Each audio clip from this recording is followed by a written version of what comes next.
Ta dihet, ka detaje tjera se çfarë dhe për cilat arsye është arrestuar personi me emrin Tughaxhin Maxhuni?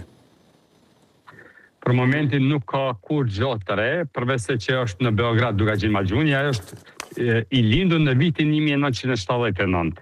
Pra është i fshatit Bec, është arrestuar, mbrëm vonë, sa i kom kuptu akuzat ishin ato që po i bën tash standarde, që po i bëjnë autoritetet sërbe, krime lufte ndaj popullatës civile, kinse ka qenë Tughaxhini si pjesëtar, si pjesëtari i UÇK-s, ka marrë pjesë në dëbimin e sërbëve prej atij regioni, që nuk është e vërtet. Tughaxhini nuk ka qenë fare ushtari i UÇK-s, madje ai vetë ka qenë i dëbuar pe forcave sërbe në Shqipëri, sidoqoftë derisa politikat tanë po e bëjnë këtë turp që po e bëjnë, po përlandër me veti, po shkatrojnë sistemin shtetëror. Serbia i ka shtu gjitha veprimet, i ka shtu gjitha aktivitetet e mushme ndaj shqiptarëve të Kosovës që po kalojnë nëpër Serbi, dhe ju si shpeshini janë shtu arrestimet. Situata është alarmante, duhet patjetër të bëhet një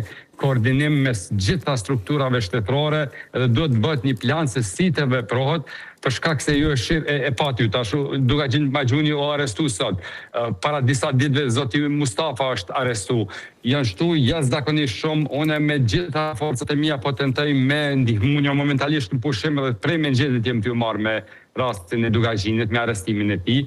E keni pas po tentoj me sensibilizu, me njoftu partner ta ndërkombëtar, por shteti duhet me mendu për qytetarin e vetë. Duhet ta gjejmë një zgjidhje, duhet ta bëjmë një strategji, se kjo tash i ka marrë për masat alarmante. Zdukon se cila do duhet të ishte zgjidhja, pra dhe para se të flasim për zgjidhjen, a janë dieni edhe institucionet e Kosovës përfshi pra zyrën ndërlidhëse që është në Beograd, që nevojojnë ambasadën tonë?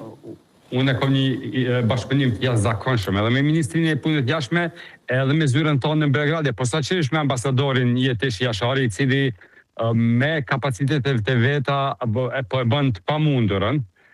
Unë e kom cek disa raj, nuk i ka kushtet elementare, një vetur që 2 vjet që i ka 700.000 të kaluara, ende nuk ja kanë siguruar, dhe pse buxheti i fondet janë ndaqë disa muaj, do të thotë është një dembeli e papar, një mospunë e papar, kërkush nuk mundet miran fije pse kjo ndodh. Ashtu unë jam i bindur që këto nuk e bëjnë me qëllim, po funksionon Ministria e Punëve të Jashtme shumë ngadale,